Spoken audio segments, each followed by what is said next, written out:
ये है इंडिया की हजारों साल पुरानी रिवर यमुना। एक टाइम पे प्योर ब्लू दिखने वाली नदी आज वर्ल्ड्स मोस्ट पॉपुलेटेड रिवर्स की लिस्ट में टॉप 10 में आती है। गंगा, यमुना, ब्रह्मपुत्र, सरस्वती, ये सब इंडिया की सेक्रेड रिवर्स हैं। हमारे कल्चर से बहुत डीपली जुड़ी हुई हैं ये। बट आज ऑलमोस्ट इन सभी नदियों का ये हाल है। अब इसमें गलती कलयुग की नहीं बल्कि नेताओं की और हम सिटीजंस की है। After all humans are the most polluting creatures on this earth. And not just Yamuna, Mahadev की जटाओं से बहने वाली गंगा मोस्ट पोल्यूटेड रिवर्स की लिस्ट के रैंक 1 पे आती है। But who is responsible for this?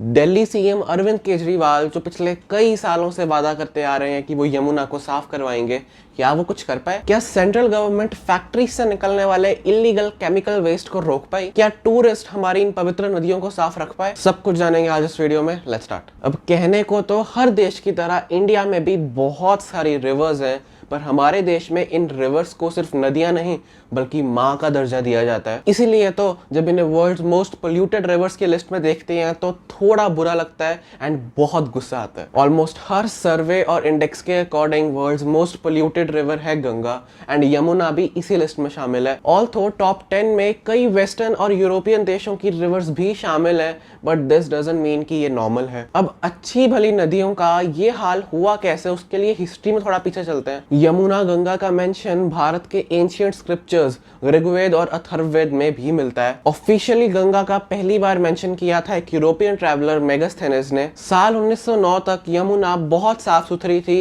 एक प्योर ब्लू कलर की रिवर थी तब तक ये। बट जैसे जैसे यमुना के आसपास के इलाकों में पॉपुलेशन ग्रोथ हुई एंड दिल्ली, यूपी, हरियाणा जैसे रीजन्स डेवलप होना शुरू हुए, वैसे ही यमुना की कंडीशन बद से बदतर होने लगी। पता है पहले के टाइम पे कहते थे कि लोग वहां आके बसते हैं जहां पे साफ नदी का पानी होता है, बिकॉज वहां का लैंड ज्यादा फर्टाइल होता है। बट हम मॉडर्न ह्यूमंस जहां कदम रख देते हैं वहां की साफ सुथरी नदियां हो, पहाड़ हो, उन्हें गंदा कर देते हैं। यमुना उत्तराखंड के उत्तरकाशी में यमुनोत्री ग्लेशियर से शुरू होती है, देन यूपी हरियाणा होते हुए दिल्ली पहुंचती है। टोटल 4 स्टेट से निकलती है Yamuna. Central pollution control board के अकॉर्डिंग दिल्ली का 80% डोमेस्टिक वेस्ट यमुना में ही गिरता है। बट ये अकेला रीजन नहीं है यमुना के इस हाल का। यमुना की दूसरी सबसे बड़ी प्रॉब्लम है illegal industrial waste. Delhi, UP, Haryana की कई फैक्ट्रीज अपना harmful toxic chemical waste Yamuna में ही डिस्पोज करते हैं एंड ये सब पिछले कई डेकेड से चलता आ रहा है, कोई कुछ नहीं कर पाया। इसी इंडस्ट्रियल वेस्ट की वजह से कई बार यमुना के ऊपर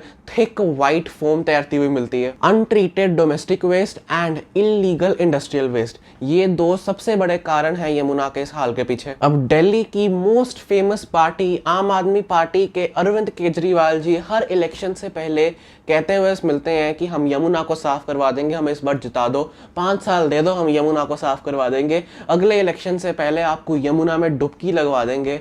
बट 3 बार अरविंद केजरीवाल जी कॉन्टिन्यूसली इलेक्शन जीते हैं, एक भी बार वो यमुना साफ नहीं करवा पाए। इलेक्शन कंप्लीट होते ही अगले कुछ महीनों बाद वो सारा यमुना की गंदगी का ब्लेम उत्तर प्रदेश और हरियाणा पे डाल देते हैं। 2022 में आम आदमी पार्टी के राघव चड्ढा ये तक कहते सुने थे कि यमुना में दिल्ली का वेस्ट कोई जाता ही नहीं है एंड यमुना के ऊपर जो ये व्हाइट फोम तैर रही है ये हरियाणा और यूपी की फैक्ट्रीज का जो इलीगल और सोप डिटर्जेंट वेस्ट आता है उसकी वजह से है। यमुना की टोटल लेंथ 1300 किलोमीटर है, बट दिल्ली के अंदर वजीरबाद, जहां से ये दिल्ली में एंटर करती है यमुना, वहां से लेके ओखला ब्रिज तक which is just a few kilometres, यहीं पे नदी का 80% पोल्यूशन है एंड हर रोज दिल्ली का 800 मिलियन लीटर सीवरेज का अनट्रीटेड पानी यहीं पर रिलीज किया जाता है, जिसमें से सिर्फ 35% पानी ट्रीटमेंट प्लांट से होकर निकलता है, बाकी सारा का सारा पानी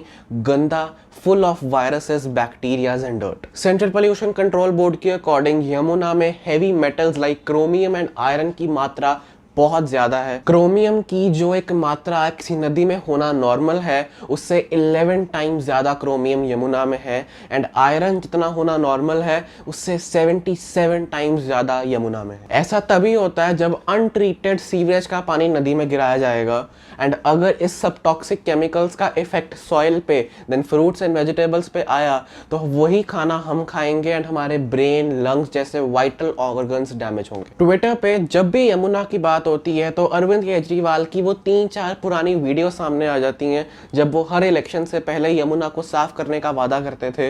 यमुना को साफ किया जाएगा, यमुना साफ कर सकते हैं, यमुना हमारे लिए पवित्र नदी है, यमुना के दोनों तटों पर छोटी छोटी झील बनाई जाएंगी और मुझे उम्मीद है आप हमें 5 साल दीजिए, 5 साल में यमुना को इतना खूबसूरत बना देंगे कि आप अपने बच्चों के साथ पिकनिक मनाने के लिए यमुना के तट पर जाना शुरू करेंगे। हम यहाँ पे यमुना को जीवित करेंगे।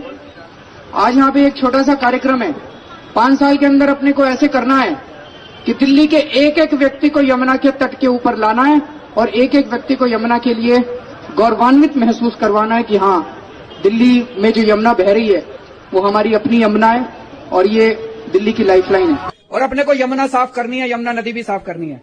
इसकी भी मैंने पूरी प्लानिंग करी है। यमुना नदी के अंदर 4-5 साल के अंदर आपको गोता लगवा देंगे, नला देंगे आपको। यमुना बड़ी गंदी है। गए हो यमुना पे? कौन कौन गया यमुना पे? बहुत गंदी है यमुना। उसमें सारा सीवर जाता है, सारा इंडस्ट्री का पानी जाता है, इंडस्ट्री का वेस्ट जाता है। उसकी भी मैंने प्लानिंग करी है। अगले चुनाव के पहले, ये वाला चुनाव नहीं, 5 साल के अंदर, अगले चुनाव के पहले आपके सारे गांव को ले जाके उसमें डुबकी लगवा दूंगा मैं। ये हमारी भी अब आने वाले 5 साल में प्रायोरिटी है। यमुना के अंदर बहुत ज्यादा सीवर जाके गिरता है दिल्ली का और इंडस्ट्रियल वेस्ट गिरता है।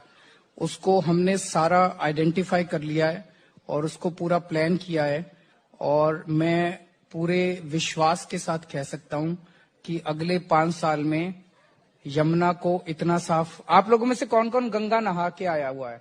काफी सारे। जो जो बुजुर्ग नहीं गए वो हमारी तीर्थ यात्रा का फायदा उठा के जरूर गंगा नहा के आए।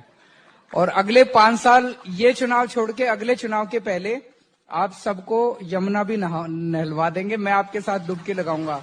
बट एक तरफ जहां दिल्ली की आम आदमी पार्टी के लीडर्स ये कहते हैं कि ये सारा वेस्ट तो उत्तर प्रदेश और हरियाणा का है, इसमें दिल्ली का कुछ वेस्ट है ही नहीं है, तो फिर किस बेस पे अरविंद केजरीवाल यमुना को साफ करवाने की बात करते हैं? And specially when UP and Haryana are BJP rule state, तो क्या अरविंद केजरीवाल जी अपने कॉम्पिटिटर्स मोदी जी के फैलाए हुए कचरे को साफ करने की बात करते हैं? इतनी सिंपल तो इंडियन पॉलिटिक्स है नहीं कि एक पार्टी किसी और पार्टी के राज्य का फैलाया हुआ कचरा साफ करेगी, वो भी बिना कुछ कहे। अभी पिछली बार जब दिल्ली के इलेक्शन हुए थे तो उसके बाद केजरीवाल जी ने कहा था कि 2025 से पहले मैं आपके परिवार की डुबकी लगवा दूंगा यमुना में एंड खुद भी डुबकी लगाऊंगा, विच मीन्स कि 2025 से पहले यमुना को साफ करना है उन्हें। इस दोगलेपन पे आपकी क्या राय है? Let me know in the comments. Yamuna के पानी के अंदर हेवी मेटल और केमिकल्स के अलावा भी कुछ मौजूद है, प्लास्टिक। पानी के अंदर की गंदगी हरियाणा करे, यूपी करे या दिल्ली करे, बट बाहर की गंदगी श्योरली आपके और मेरे जैसे लोगों ने की है। यमुना, गंगा एंड इंडिया की ऑलमोस्ट हर रिवर की यही प्रॉब्लम है, बहुत सारा प्लास्टिक। एक रिपोर्ट के अकॉर्डिंग दिल्ली हर साल 2.5 लाख टन प्लास्टिक प्रोड्यूस करता है, out of which 50% is single use plastic. Single use plastic मतलब धरती के लिए कैंसर। इसमें से कितना सारा प्लास्टिक रोज आपके और मेरे जैसे लोकलाइट्स एंड टूरिस्ट यमुना के अंदर फेंकते हैं, जो यमुना के ऊपर ही तैरता रहता है। फेंकने से पहले लोग सोचते हैं कि एक बॉटल या एक पैकेट से क्या ही फर्क पड़ जाएगा, फेंक दो, पूरी नदी थोड़ी गंदी हो जाएगी। बट ये एक पैकेट, एक बॉटल जब एक एक करके 100 बॉटल्स बन जाती हैं, 100 की 1000 बन जाती हैं, उसके बाद किसी नदी के ऊपर एक पूरी थिक लेयर बन जाती है सिर्फ प्लास्टिक की। अब गौर करने वाली बात है कि 2017 से ही दिल्ली में सिंगल यूज प्लास्टिक बैन है, बट ना तो फैक्ट्रीज ने प्रोडक्शन बंद किया है, ना ही दुकानदारों ने बेचना, और कस्टमर तो कुछ भी खरीद लेगा। अब इस सब से इतना समझ में तो आता है कि अगर यमुना को कंप्लीटली साफ करना है तो दिल्ली सरकार, यूपी सरकार, हरियाणा सरकार और लोकल रेजिडेंट्स को साथ में काम करना पड़ेगा विद फुल कोऑर्डिनेशन। यमुना को साफ करना इतना इंपॉर्टेंट इसलिए हो जाता है because more than 60 million people are dependent on Yamuna. Delhi का भी more than 70% fresh water supply Yamuna से ही होता है। 12 मई 1994 को भारत की 5 स्टेट्स के बीच में एक वाटर शेयरिंग एग्रीमेंट हुआ था, जिसके तहत ये साइन किया गया था कि हम सभी स्टेट्स यमुना का पानी शेयर करेंगी। ये स्टेट्स थी उत्तराखंड, हिमाचल प्रदेश, हरियाणा, दिल्ली और राजस्थान। 1993 में ministry of environment and forest ने दिल्ली, हरियाणा और यूपी के कई इलाकों में Yamuna action plan also known as YAP ये इंप्लीमेंट किया था। तब इनमें से 15 टाउन्स के लिए 700 करोड़ की फंडिंग जापान बैंक से आई थी इंटरनेशनल कोऑपरेशन के तौर पे, एंड बाकी टाउन्स की सारी फंडिंग गवर्नमेंट ऑफ इंडिया ने करी थी। दिल्ली जल बोर्ड ने भी कई सारे सीवरेज ट्रीटमेंट प्लांट सेटअप किए हैं सो दैट अनट्रीटेड पानी यमुना में ना गिरे, बट दिल्ली जल board is one of the most corrupt organisations इन दिल्ली, ये सब जानते हैं। अब एक और इम्पोर्टेंट बात ये भी है कि ये सभी काम जो किए गए थे ये आज से 10-15 साल पहले किए गए थे। ये सभी एक्शन प्लान्स इंप्लीमेंट 10-15 साल पहले किए गए थे, बट डिस्पाइट ऑफ एवरीथिंग आज यमुना का ये हाल है। सिर्फ 35% पानी ट्रीटमेंट प्लांट से होकर आता है, बाकी सारा गंदा पानी होता है, एंड इंडस्ट्रीज के केमिकल वेस्ट की तो बात ही मत पूछो। आने वाले लोकसभा इलेक्शंस में आई एम श्योर ये एक इंपॉर्टेंट मुद्दा बनेगा। हर पार्टी के मैनिफेस्टो में यमुना को साफ करने की बात की जाएगी। But anyways that's it for today. Thank you.